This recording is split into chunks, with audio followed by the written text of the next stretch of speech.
Friends, आज की class में मैं आप लोग का साथ Redmi 7 का चार्जिंग सेक्शन के बारे में डिस्कस करूंगा, जिसका वजह से फ़ोन हमेशा डेड कंडीशन में रहता है। तो इस चीज़ को कैसे स्टेप बाय स्टेप चेक करके सॉल्यूशन किया जाता है। तो hello friends, I am Shekhar बड़ा, you are watching technical assist channel. So without wasting time let's get started.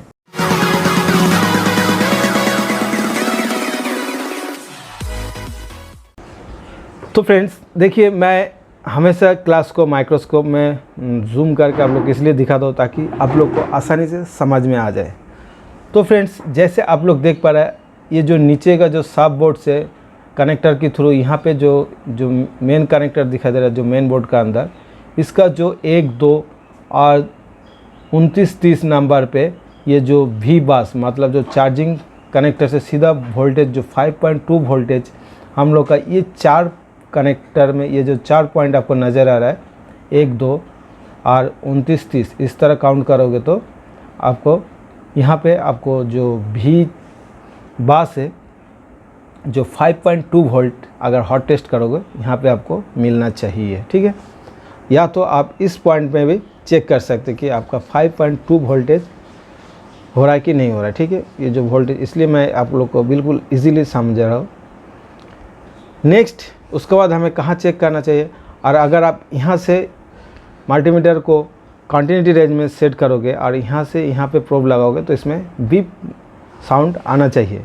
Next, यहाँ से आपका जो वोल्टेज देखिए, यहाँ से इस जगह पे एक छोटा सा आईसी है, बहुत ही छोटा, मैं माइक्रोस्कोप में दिखा रहा हूँ इसलिए आपको बड़ा नज़र आ रहा है। तो ये बहुत ही छोटा सा होता है। ये ख़राब होने से क्या होता है, हमारा जो चार्जिंग आईसी है उसमें वोल्टेज नहीं पहुंचता है। आपको नज़र आ रहा है, देखिए यहाँ से एक 200 किलो ओम्स का एक रेजिस्टर लगाया जाता है और उसका थ्रू इसमें फिर वोल्टेज को दिया जाता है। 2 पार्ट में ये डिवाइड हो जाता है। यहाँ पे भी आपको 5.2 ये जो कैपेसिटर वोल्टेज को फिल्टर करने के लिए यहाँ पे आपको मिलेगा। ठीक है, तो यहाँ पे भी आपको 5.2 वोल्ट मिलेगा और यहाँ पे भी 5.2 वोल्ट आपको मिलेगा। ठीक है, उसके बाद ये एक्चुअली सेफ्टी के लिए लगाया जाता है। ठीक है, और उसके बाद ये वोल्टेज यहाँ से फिर 5.2 वोल्ट आउट हो जाएगा। यहाँ से होने के बाद ये बिल्कुल 0 ओम्स का रेजिस्टर है या फ्यूज टाइप का ही है। ठीक है, आपको इसमें नज़र आ रहा है, देखिए 0 ओम्स का रजिस्टर है, ये रजिस्टर नंबर भी है, तो आप लोग को जानने का ज़रूरत नहीं। ये अगर कभी भी कट जाता है तो आप सीधा जंपर करने से भी इसका काम आसानी से चलेगा। और यहाँ पे भी आपको 5.2 वोल्ट आपको मिलेगा। ठीक है, इसका बाद ये वोल्ट सीधा हम लोग का कहाँ जा रहा है मैं आपको बता रहा हूँ। देखिए, मदरबोर्ड का भी उल्टा साइड में ये जो चार्जिंग आईसी है इस पर आ जाता है, ये जिसको हमने वी बास से भी दर्शाया। देखिए, मैं आपको थोड़ा जूम करके दिखाता हूँ, नहीं तो आप लोग को समझ में नहीं आ रहा है। देखिए, तो आपको अभी इजीली समझ में आएगा। देखिए, यहाँ पे हमने वी बास लिख के समझाने का कोशिश कर रहा हूँ। तो यहाँ पे वी बास है और उससे पहले एक कैपेसिटर, यहाँ पे भी आपको 5.2 वोल्टेज मिलना चाहिए। ठीक है, ये जो कैपेसिटर आपको नज़र आ रहा है, और यहाँ पे देखिए एक 47 किलो ओम्स का एक रेजिस्टर है, उसका एक साइड में आपको ये 5.2 वोल्ट मिलना चाहिए, जिसको हमने वी बास का कनेक्शन में जानता हूँ। मतलब ये चार्जिंग कनेक्टर से एक छोटा सा आईसी का थ्रू यहाँ पे आ जाता है, जिसका वोल्टेज रहता है 5.2। यहाँ पे आप हॉट टेस्ट करोगे तो 5.2 वोल्टेज मिलेगा। यहाँ तक वी बास का काम ख़त्म है।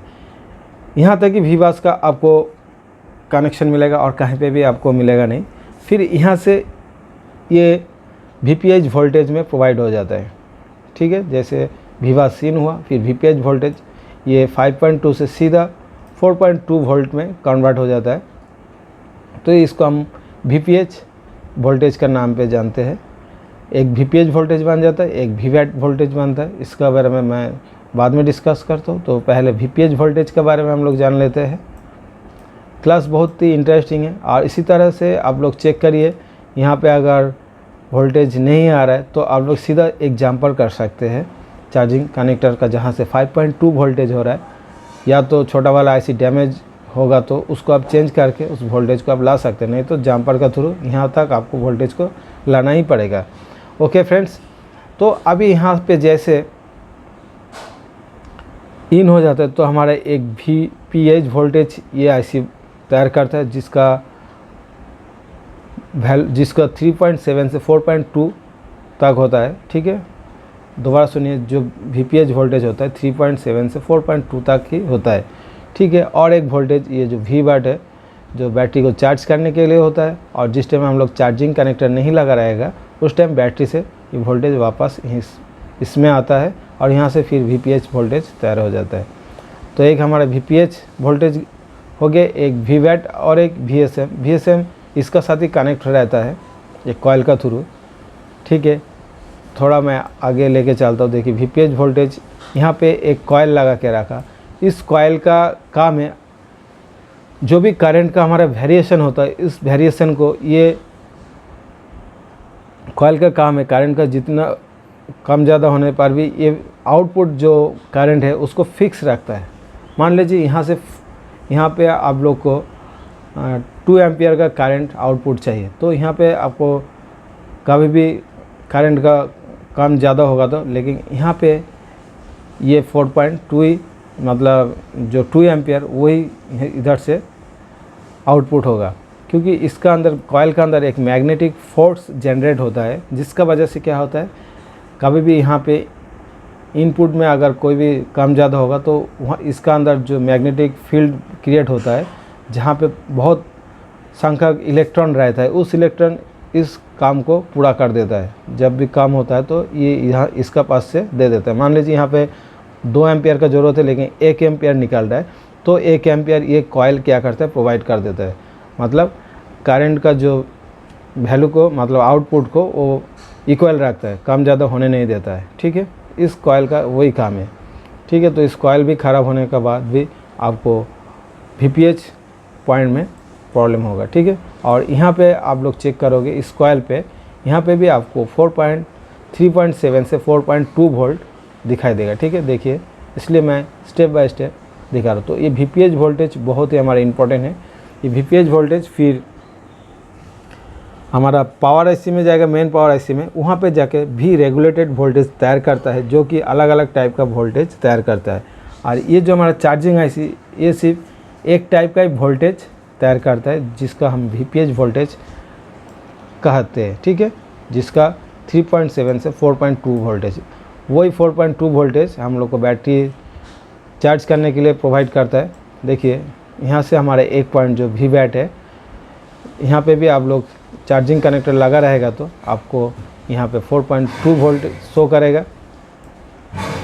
अगर चार्जिंग कनेक्टर आप निकाल दोगे तो आपका बैटरी के अंदर जो वोल्ट है वो आपको यहाँ पे शो करेगा। ये मैं पहले भी 2-3 क्लास में बताया, तो मैं इस वीडियो को इतना आपको आराम से समझाने का कोशिश कर रहा हूँ, ताकि इस टाइप का, जैसे आपका फ़ोन डेड हो जाता है, फ़ोन बिल्कुल चालू नहीं होता है, तो उस टाइम स्टेप बाय स्टेप इस तरह आपको चेक करना है।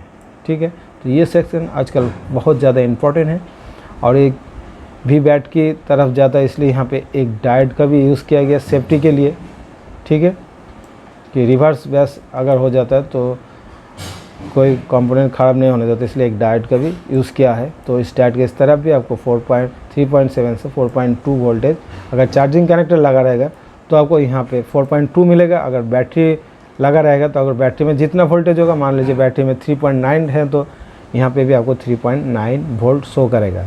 ठीक है, अगर बैटरी भी लगा रहेगा, चार्जिंग कनेक्टर भी लगा रहेगा, तब आपको 4.2 वोल्टेज ही शो होगा। इस कंडीशन को हमेशा याद रखिएगा।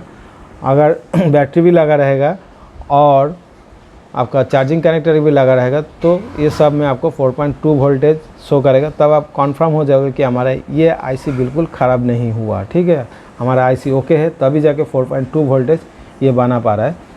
तो ये बात को हमेशा याद रखिए, बहुत इंपॉर्टेंट बात है। जैसे मान लीजिए आपका ये आईसी ख़राब है, काम नहीं कर रहा है, कैसे मालूम चलेगा? तो आपको चार्जिंग कनेक्टर को भी लगाना पड़ेगा और बैटरी का जो वोल्टेज उसको कम से कम 3.7 या 3.8 तक रखना है। उसके बाद इस सब को लगा के आपको यहाँ पे चेक करना है कि यहाँ पे 4.2 वोल्टेज दे पा रहा है कि नहीं। अगर 4.2 वोल्टेज नहीं दे पा रहा है तो मतलब ये आईसी हमारा डैमेज है, तब इस आईसी को आपको चेंज करना पड़ेगा। और अगर यहाँ पे आपको 4.2 वोल्टेज दे रहा है तो इसका मतलब आपका वोल्टेज ओके है। और कभी कभी क्या होता है, बैटरी लगाने के बाद यहाँ पे कोई आदमी चेक करता है तो उस टाइम उसको इस बैटरी का वोल्टेज यहाँ पे मिल जाता है, तो वीपीएच वोल्टेज आपको ओके मिलता है, सोचता है ये आईसी ओके है। लेकिन ऐसे नहीं है, आपको चार्जिंग कनेक्टर लगाने के बाद यहाँ पे चेक करना है कि ये जो वीपीएच वोल्टेज 3.7 नहीं, उस टाइम 4.2 वोल्टेज मिलना चाहिए। यहाँ पे मैं 3.7 इसलिए लगाया, सबसे कम वोल्टेज जो कम से कम इतना वोल्टेज होना ही चाहिए बैटरी के अंदर, तब जाके यहाँ पे 3.7 वोल्टेज शो करता है। और हमारा ये जो चार्जिंग आईसी ख़राब है तो हम इस तरीके से भी आप पता कर सकते हैं, इस कॉइल का दोनों तरफ भी चेक कर सकते हैं, या ये कैपेसिटर में भी चेक कर सकते हैं। चार्जिंग कनेक्टर लगाने के बाद यहाँ पे 4.2 वोल्टेज आना चाहिए। अगर नहीं आता है तो आपका ये आईसी ख़राब मान लेना चाहिए, या तो इससे पहले एक जो छोटा सा आईसी है पहले उसको चेक करेंगे। लेकिन उससे पहले अगर वी बस यहाँ पे आपको 5.2 वोल्टेज दे रहा है तो उस आईसी को चेक करने का ज़रूरत नहीं है, ठीक है। अगर वो आईसी ख़राब होगा तो वी बस में ये जो कैपेसिटर आपको नज़र आ रहा है यहाँ पे आपको 5.2 वोल्टेज नहीं मिलेगा। तो चलिए फ्रेंड्स आगे बढ़ता हूँ। तो ये मैं जो हॉट टेस्ट करना चाहिए उसका बारे में बता रहा हूँ। तो ये हमारा सीधा वीवैट में चला जाएगा, और वीवैट से कहीं पे भी देखिए, मैं थोड़ा आगे और लेके चलता हूँ। वीवैट थोड़ा बोर्ड का उल्टा तरफ करता हूँ। ये देखिए, ये हमारा है 5 नंबर, और आपका जो 6 नंबर दिखाई दे रहा है यहाँ पे देखिए, सॉरी 5 नंबर 8 नंबर,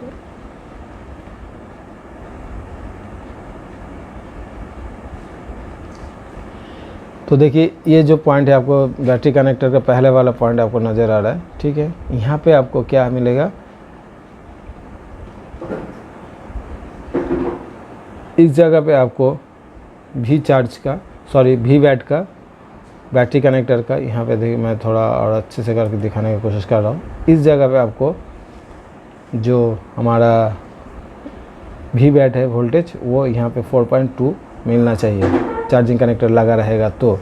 और अगर बैटरी लगा रहेगा यहाँ पे आप नाप नहीं सकते, फिर आपको इस तरह नापना पड़ेगा, ठीक है। तो इसलिए मैं बैटरी को खोल के दिखाने का कोशिश कर रहा हूँ। तो इस जगह पे आपको 4.2 वोल्टेज मिलना चाहिए, ठीक है। तो ये तो था हमारा मतलब सेट को कैसे, आपको डेट सेट को कैसे स्टेप बाय स्टेप चेक करना। तो आज का क्लास काफ़ी बड़ा हो गया, तो ये इम्पोर्टेंट था इसलिए मैं आप लोग को साथ शेयर कर रहा हूँ। और बाकी ये जो एक है ग्रीन कलर का आपको नज़र आ रहा है, ये बैटरी टेम्परेचर का होता है, और ये बैटरी आईडी के लिए होता है, कितना बैटरी का अंदर मतलब एनर्जी है कितना नहीं है, ये सब ये सीधा दर्शाता है हम लोगों के लिए। और ये बैटरी थर्मल के लिए जानकारी देता है, और ये होता है हमारा ग्राउंड, ठीक है।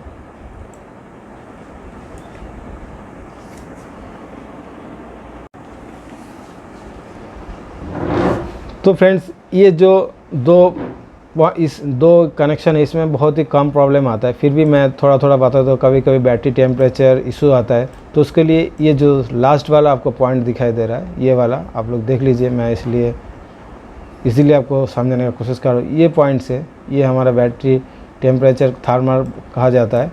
तो इसको ये आपको कहाँ का चेक करना, देखिए बैटरी थर्मल जो पॉइंट होता है ये हम लोग का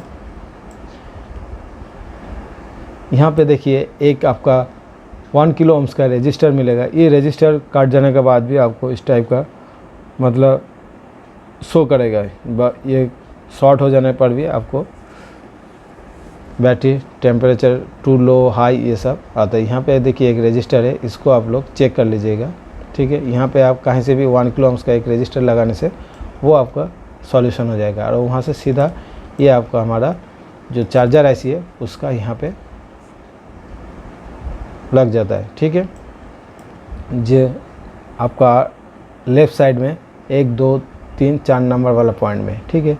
और ठीक उसी का बगल में राइट की ओर ये जो बैटरी आईडी के लिए ये दिया जाता है। और ये जो हमारा है ये डाटा का लिए होता है। तो ये भी डाटा मैं कहाँ से शुरू होता है मैं आपको दिखा देता हूँ। ये सेम वो नीचे आपको ये देखिए, ये जो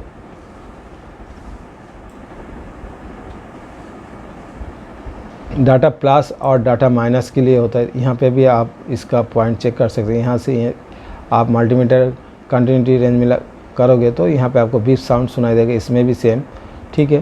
तो इसको देखिए, एक डाटा पॉजिटिव है और एक डाटा नेगेटिव है। मैं आपको दिखाता हूँ थोड़ा, इसलिए हम लोग अलग अलग कलर से आप लोग को समझने का कोशिश कर रहा हूँ। ये आपको स्कीमेटिक डायग्राम आपको कहीं पे भी मिल जाएगा। देखिए, ये जो USB high speed data positive और ये हाई स्पीड डाटा माइनस जो होता है ये सीधा हमारा सीपीयू के अंदर चला जाता है, ठीक है। देखिए, सीधा सीपीयू के अंदर चला जाएगा और वहाँ से आपको कोई भी स्पीड डाटा पेन ड्राइव वगैरह आप लोग यूज़ करना चाहते हैं या सॉफ्टवेयर वगैरह चलाना चाहते हैं तब ये काम आता है। और ये जो आपको बैटरी का कंडीशन क्या है उसका वजह से या हमारा चार्ज हो रहा है कि नहीं हो रहा है, ये सीधा हमारा जो PMI IC है उसका अंदर जो चला जाता है। देखिए, PMI डाटा पॉजिटिव और PMI डाटा माइनस, ये जहाँ पे हम लोग चार्ज वगैरह हो रहा है कि नहीं उसका वजह से ये देखिए अभी जो मैंने आपसे डिस्कस किया था इस IC के अंदर आ जाता है। चार्जिंग IC है, इसी के अंदर ही लगा रहता है वो CPU को सिग्नल देने के लिए।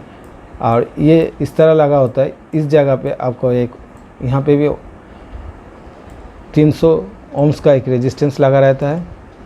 देखिए, यहाँ पे भी 300 ओम्स का एक रेजिस्टेंस और यहाँ पे भी डाटा माइनस के लिए भी 300 ओम्स का एक रेजिस्टेंस लगा के इस कनेक्शन को किया जाता है, ठीक है फ्रेंड्स। तो आज के लिए वीडियो मैं यहीं पे ख़त्म करता हूँ और वीडियो काफ़ी बड़ा हो गया। नेक्स्ट क्लास में मैं फिर दूसरा आप लोग के लिए इसी तरह इंटरेस्टिंग क्लास लाएंगे। तो फ्रेंड्स, आज के लिए वीडियो इतना ही है। आप लोग खुश रहिए, फिर मिलेंगे नेक्स्ट वीडियो में। तब तक के लिए bye bye and take care.